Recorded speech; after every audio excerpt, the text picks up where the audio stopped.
our distinguished keynote speaker, Mr. Ihssane Mounir. Let me first read his official bio. Mr. Ihssane Mounir is Senior Vice President of Global Supply Chain and Fabrication for Boeing Commercial Airplanes. Appointed to this position in December 2022, Mounir is responsible for Boeing's commercial supply chain strategies, deliverables and requirements across the airplane programs to enable increasing stability and predictability in Boeing's supply chain and factories. In addition, he leads Boeing's fabrication division, including the engineering and manufacturing of millions of aerospace parts at sites in the US, Australia, Canada, and the United Kingdom. Previously, he served as the Senior Vice President of Commercial Sales and Marketing. Appointed to this position in 2016, Mounir led sales and marketing of commercial airplanes throughout the challenges of the COVID pandemic, and as airlines adjusted business strategies to successfully prepare for passenger traffic recovery and return to profitability. During his career, Mounir has held senior leadership positions across Boeing's commercial sales and marketing organization. He served as Vice President of Sales and Marketing for Northeast Asia, including China, Japan, and Korea, and Vice President of Sales and Marketing Operations. Mounir joined Boeing as an aerodynamics engineer in 1997. He received his bachelor's and master's degrees in aerospace engineering from Wichita State University. Mounir serves on the National Advisory Board of Wichita State University, the Advisory Board of Wichita State School of Engineering, and the Executive Council for Greater Seattle Partners. He is married with 4 children, and I'm very happy 2 of them are here today with us.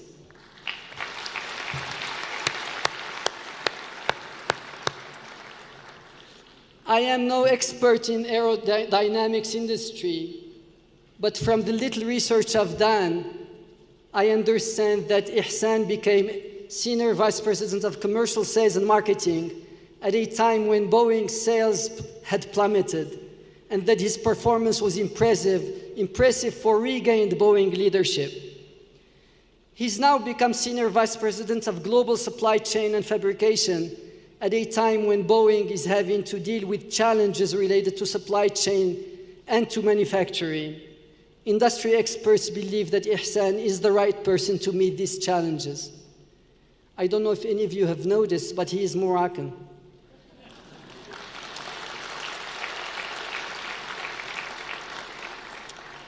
So why all of this? Why call on him in these impossible missions? Well, because he has exceptional abilities. He is an unusually able executive, as he was described by then Boeing's president and CEO. Because he has an exceptional drive. When he took on the Senior VP of Commercial Sales and Marketing, he declared, while having been handed an equation that was very difficult, he declared, "My goal is to beat Airbus in China every year." And because he is a team player and a people's person, he is described by one of his professors with the following words: "His work ethic was exceptional. He is both analytical and extremely personable." I just could not think of a better inspiration for you and for us. Ihssane, thank you so very much for accepting to be our distinguished keynote speaker for our class 2023 commencement. Please join me in welcoming Mr. Ihssane Mounir.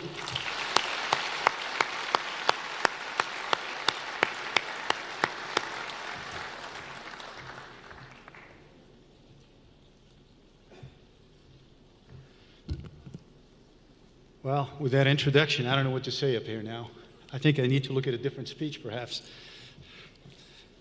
But thank you, Mr. President, Mr. Chancellor, members of the board.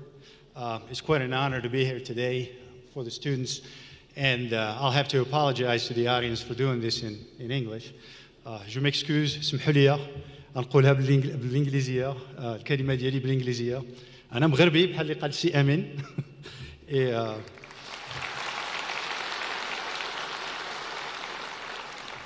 Je suis très content d'être parmi vous aujourd'hui. Donc, je passe à mon speech en anglais si vous me le permettez. So, class of 23, parents, spouses, loved ones, it's quite a privilege and an honor to be here with you today. And it's with a great deal of nostalgia and excitement that I find myself here on your beautiful campus. In fact, my love for the outdoors, I found it here in Ihssane, in its forests, in its streams, in its hills. And it was here when, as a little boy, many decades ago, my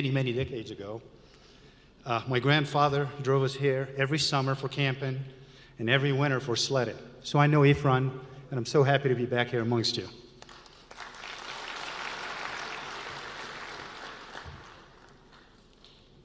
My grandfather was a very hard-working man. He taught me how to disconnect from the professional daily grind and rejuvenate one's soul in the company of family here in the great outdoors of the Atlas Mountains. And today, I have my own two daughters here with me for this special occasion, showing them this beautiful place, sitting amongst you and getting a little bit of that same experience as the rest of you, and the same experience I had 40 years ago. I do envy your beautiful campus, the beautiful alpine setting where you spend the last 4 years learning, thriving, building life-lasting relationships. Because where I went to school, as Amin said, in Wichita, Kansas, it was flat, very flat, and barren. In fact, so flat and deprived of trees or any tall vegetation that the great people of the prairies used to say, you can actually see your guests arriving on their horses 2 days before they actually get to your house. I know it's a cliche that at every commencement, we address the graduating class as the class, the one class that is facing the greatest challenges ever. We always say that we look to them as the superheroes in their caps and gowns who will save the world from itself. But I do think that this class, your class, this time around, the labeling is really befitting, as you are facing a daunting yet momentous time, recovering from an unprecedented pandemic that brought the world to its knees. This pandemic has shattered every sense of community, every notion of globalization, every sense of unity that we had. A tiny microscopic virus managed to test our will like it has never been tested before. Faster than jet airplanes had managed to turn our world into a small village. There's a world to be rebuilt, relationships to be rekindled, and a new path forward to be forged. Now I'd like to spend the next few minutes telling you why you have what it takes to make it happen, why you have what it takes to face this world. I once heard the Apple founder, Steve Jobs, say that it was really hard to connect the dots, not to say impossible to connect the dots, and project out how your current and past experiences would inform your actions and decisions in the future. You can only connect them. You can only connect those dots looking backwards in retrospect. That's what Jobs said. He did share, though, that as he matured up and got further along in his career, he started to reflect on his history and was able to connect the dots to explain his successful journey. And that gave him the confidence in his ability to confront the unknown and perhaps connect the dots going forward. So if you indulge me, I'm going to try to connect those dots for you and help you to see why you will do great as well. Just like most of you, I grew up in this great country. Just like you, or I should say most of you, because we have some international students here, I carry in my veins ancestral blood of the melting pots that have graced this land for millennia. Again, just like you, I learned from a very young age respect for traditions, religious harmony, selfless hospitality, and sacred harmony are foundational values of this culture of ours. Values that have been instilled in us by our parents and grandparents since infancy. You cannot underestimate the power of relationships, the power of empathy, and the power of compassion. So to you graduates, let me walk you through how special your education and upbringing, especially your upbringing, is, by reflecting on my own experience and perhaps drawing some parallels for you. I still fondly remember our religious festivals, whether it's Eid al-Fitr at the end of Ramadan, or Eid al-Adha, when my grandfather made my brother and I put on our best clothes, filled the trunk of the car with groceries and basic condiments like sugar, oil, flour, and then we went on a circuit that was grueling back then, but when I think back on it today, and I recall it today, it was very special. We visited with every uncle, aunt, cousins, inquired about their lives, their joys, their sorrows. We laughed with them. We rekindled relationships with them. And sometimes they shared sad stories, followed by tears. Before then, we would leave them. And every now and then, I still remember, we would leave some of them who were in need, as we found out during these visits, with some basic condiments from the trunk of our car. Now, decades later, as I fast forward, I found myself at my desk in Seattle, religiously blocking time on my calendar, every day of the week, making calls to customers and partners, with no agenda, just to ask how they're doing, and inquire what they may need from us, from Boeing. Every month of every year, for the better part of the last 2 decades, I got on an airplane and headed to one of the 4 corners of the earth to do the same in person. Sometimes it was to Ethiopia, sometimes to Japan or China, sometimes to England, the Emirates. Little did I know that every one of those calls and subsequent actions I took to help solve a problem or extend a courtesy would help us get through one of the worst crises the company has ever faced. Every call was remembered, every visit was remembered, and every action counted. The power of relationships and the empathy that ensued are part of the reason Boeing is still standing and perhaps even thriving today. So now, only now, am I connecting those dots. My upbringing, your upbringing, my native culture, which is your culture, my ancestral traditions, which are yours as well, would play a foundational role in my predisposition and preparation to confront the challenges I encountered throughout my career across the globe. Helped me build relationships across cultures, got me past racial and religious differences, and had me focus on the basic fundamentals of human kindness and needs. Only now am I connecting those dots again, and I hope I'm fast-tracking it for your self-awareness by connecting the same dots for you as you walk out of here today. While staying with the same company for 26 years might not be as common as your generation enters the workforce, a generation known to embrace change, my career path included several pivots that are not necessarily typical of an aerospace engineer. I never aspired to or had a plan to get into management, nor to be in the role that I have today. I just always worked hard, was very curious about everything around me, and I tried to do the best I could at every task I was handed. So my advice to you is to always focus on the job you have today, while keeping your peripheral vision open to opportunities that may present themselves along the way. I've seen people make this mistake time and time again when they focus on their next promotion instead of committing wholeheartedly to their current jobs. It rarely works. We used to look at the pursuit of happiness in terms of identifying a passion and finding a way to get there. Now people are less bound by this notion, and growth is not linear. Today, I lead Boeing Commercial Airplanes supply chain, and if you've been paying attention in the news, the state of the world is pretty chaotic when it comes to supply chain. You know this is challenging times, to say the least, to take on this responsibility. You could say I'm successful, but a term, success, can be somewhat hard to define in this era of continuous growth. But today, you've all achieved academic success. Perhaps you aspire to further academic heights, but for now, you've achieved the goal you set for yourself, So how's that feel? How's that feel? Feels good? Now, are you telling me you're done finishing achieving? Are you? Are you?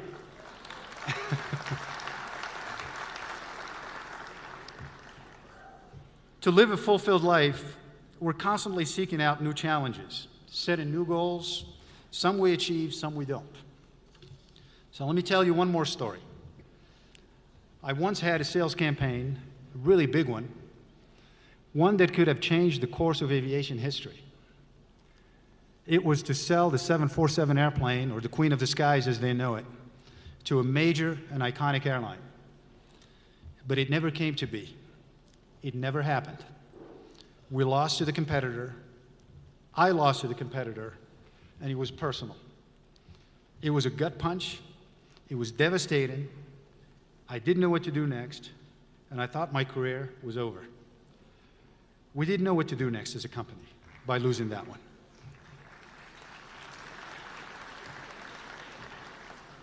But as I connect the dots, and it goes back to connecting the dots again on that episode, I can't help but reflect on the relationships that I made along that evaluation process. Those remained and even flourished. Those relationships made a difference years later.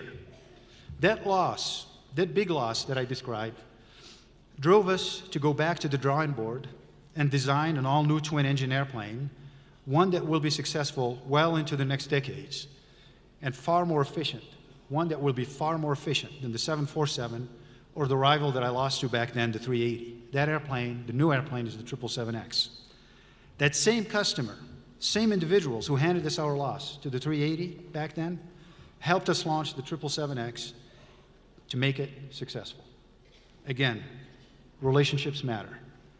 Learning from past mistakes is of prominent importance for successful future behavior, and there's lots of scholarly work that speaks to the power of failure as a necessity of growth.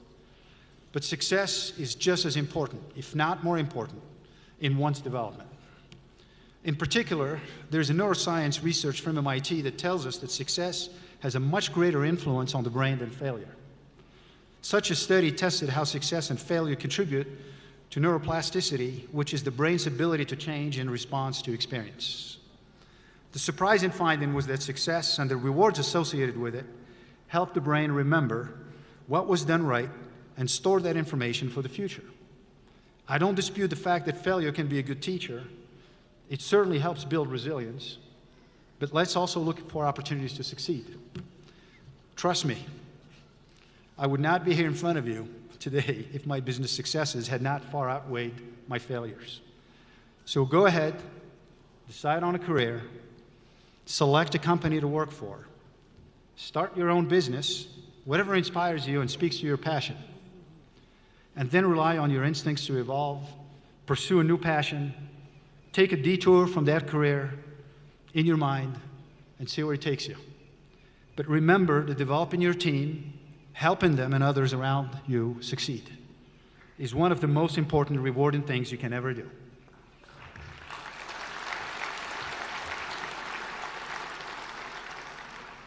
It will lead you to the most unexpected places. You might even find yourself back here delivering a keynote speech to the graduating class of 2043, marveling at the twists and turns of your own journey, and those dots will connect. The dots will connect.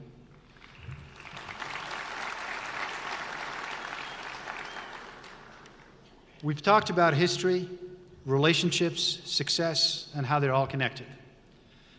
Now, I cannot go on without giving a tribute to His Majesty King Ihssane II, bless his soul. He had the genius and wisdom to connect those dots for you. He had the vision of establishing this unique institution where the power of millennial-old traditions was married up with the efficiency and pragmatism of the American educational system. How is that about connecting the dots?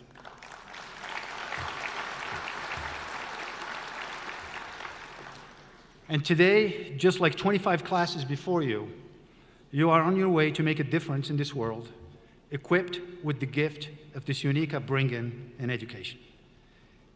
Yes, it is true that you wouldn't be here today if it weren't for your parents' support and their sacrifices, for the supervision of your faculty and staff. But please make no mistake about it. The reason you're here today is because you're the ones who hit the books hard every night. You're the ones who took the tests. You're the ones who burned the midnight oil. Semester after semester, you're the ones who remained resilient and focused and kept commitment to being here today. So I'd like to close with one final thought. Your time is now, and the world needs people like you approaching problems in different ways that has been done before, looking far beyond tomorrow and to generations well into the future. So please don't take too long planning your next move. Don't take too long. The dots are connected for you. In the words of Henry Ford, you can't build a reputation on what you're going to do. Remember that.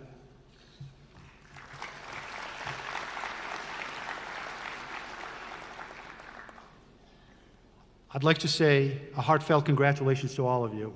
Congratulations, class of 2023. God bless and carry on. Thanks for listening to me.